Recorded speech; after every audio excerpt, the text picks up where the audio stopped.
আসসালামু আলাইকুম everyone, good morning. সকলে কেমন আছো? আশা করি ভালো আছো। আলহামদুলিল্লাহ, তোমাদের ভালোবাসা আল্লাহর রহমতে আমরাও না আমার এই ছোট্ট সংসারকে নিয়ে আলহামদুলিল্লাহ ভালোতে আছি। দেখো, আজকের সকালটা শুরু করলাম আশিবাসি কাজ নিয়ে।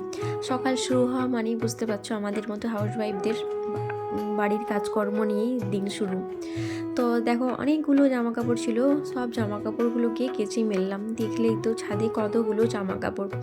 এতগুলো জামা কাপড় কাচলাম, কেচে নিচে এলাম। তারপরে দেখো, বড় ছেলে জিদ করেছে, আম্মাজি তুমি আমাকে আজকে চাউমিন রান্না করে খাওয়াবে। তো বললাম ঠিক আছে, আজকে তাহলে চাউমিন রান্না করি। তো এই দেখো, ছেলেকে বড় ছেলেকে রান্না করে দিলাম চাউমিন। ওর আবদার ছিল, আম্মাজি আমাকে চাউমিন রান্না করে খাওয়াতে হবে।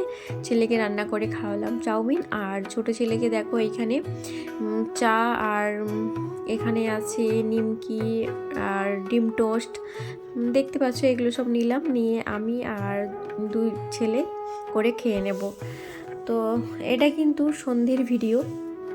তো যাই হোক, সেই দিনকে কিন্তু সকাল থেকে কোনো কিছুই আর শ্যুট করা হয়নি। যাটুকু শ্যুট করেছিলাম জামা কাপড় কাচা, ওই অতটুকুই ভিডিও শ্যুট করেছিলাম। তো যাই হোক, আর এখানে দেখো, আর আজকে রান্না করব কিন্তু বিরিয়ানি। তো বিরিয়ানি রান্না করার জন্যে যা সব সামান লাগে বাড়িতে তো রাখাই ছিল, চালটাই শুধু বাড়ন্ত হয়ে গেছিলো।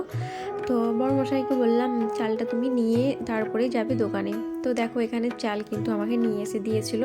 তো সকাল থেকে আর কোনো কিছুই ভিডিও করিনি, এই কারণে অনেকটাই কাজ ছিল আজকে। আর আজকের দিনটা ছিল কি বার, দিনটা যদিও ছিল মঙ্গলবার, ভুলে গেছিলাম। তো যাই হোক, মঙ্গলবারে ছিল আমার বড় ছেলের জন্মদিন। তো যাই হোক, ওই আমার বড় ছেলের জন্মদিন উপলক্ষে ছেলেকে বিরিয়ানি রান্না করে খাওয়ালাম। জিজ্ঞাসা করলাম, বাবা তুমি তোর জন্যে কি রান্না করব বল। তো বললো, আম্মা যে আমি কোনো কিছুই খেতে ভালো লাগছে না আমাকে, আর আমি কেক টেকও খাবো না, আমাকে তুমি একটু শুধু বিরিয়ানি রান্না করে খাইয়ে দিও। তো এই যে, তো ছোটো ছেলের জন্যে বড় ছেলের জন্মদিনেই বিরিয়ানি রান্না করে খাওয়ালাম বড় ছেলেকে। তো যাই হোক, অনেক খুশি হলো। আর ও একটু বিরিয়ানি খেতেই ভালোবাসে, অন্যান্য জিনিস যদিও না অতটা ফেভারিট না ওর কাছে, বিরিয়ানিটা খুবই খেতে পছন্দ করে। তো যাই হোক, ছেলের জন্য দেখো বিরিয়ানি রান্না করে দিলাম, ছেলে খেলো। আর তার কয়েকদিন আগের ভিডিও এটা, গেছিলাম একটু ঘুরতে। কোন জায়গা এটা, কিন্তু জায়গার নাম আমার জানা নেই।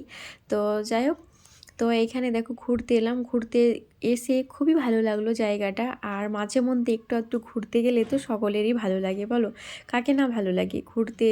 যদি না যা ঘুরতে গেলে যেমন ছেলেদেরকে তো আরও বেশিই ভালো লাগে, তাই না? দেখো, ছেলে এখানে দোলনায় কিন্তু দুলছে, আর আমি একটু চারিদিকটা ঘুরছি। আর শীতের সময় গায়ে রোদ লাগলে কতটাই না ভালো লাগে রোদটা, বলো। তো এই যে খেলাম, দুপুরে লাঞ্চ সারলাম, সেরে দেখো এখানে ভেজ থালি অর্ডার করেছিলাম, আমরা খেলাম, খেটে দিয়ে এই যে একটু ঘুরে নিচ্ছি, তারপরে বাড়ি চলে যাব। তো যাই হোক, আর এখানে দেখো বাড়ি যাওয়ার সময় একটু ভিডিও করে নিলাম এইখানটাতে। এই ভিডিওটা অলরেডি আগে দিয়েছিলাম একবার, কিন্তু কপিরাইট এসে গেছে, বাট কিছু করার নেই, সেটাকে ওই কারণেই আমাকে মিউট করতে হয়েছে। কিন্তু ভিডিওটা আমি ডিলিট করিনি, কেননা ওটাতে মিউজিকে দেওয়া আছে, ওটাতে কপিরাইট দেয় না। তো যে আমি সংটা লাগিয়েছিলাম না, ওটাতে কপিরাইট দিয়ে দিয়েছে। তো তার জন্য ওটাকে আমি ডিলিট করলাম, করে দেখো আবারও তোমাদের ভয়েস ওভার দিলাম, দিয়ে তোমাদেরকে জানিয়ে দিলাম যে আমরা একটা জায়গায় ঘুরতে গেছিলাম। ছেলে ওখানে কিন্তু খুব এনজয় করেছে, খুব এত ভালো লেগেছে ওকে, জায়গাটা খুবই সুন্দর জায়গা, একটা খোলামেলা জায়গা। তার মধ্যে দেখো বাচ্চাদের খেলনা এইসব জায়গাগুলোও আছে। আর ছেলেরা যদি একটু খেলতে পায় তাদের মনটা কতটাই না আনন্দ হয়, তাই না? তো ছেলে তো ওইদিকে খেলছিল, আমরা সকলে বসেছিলাম ওখানে।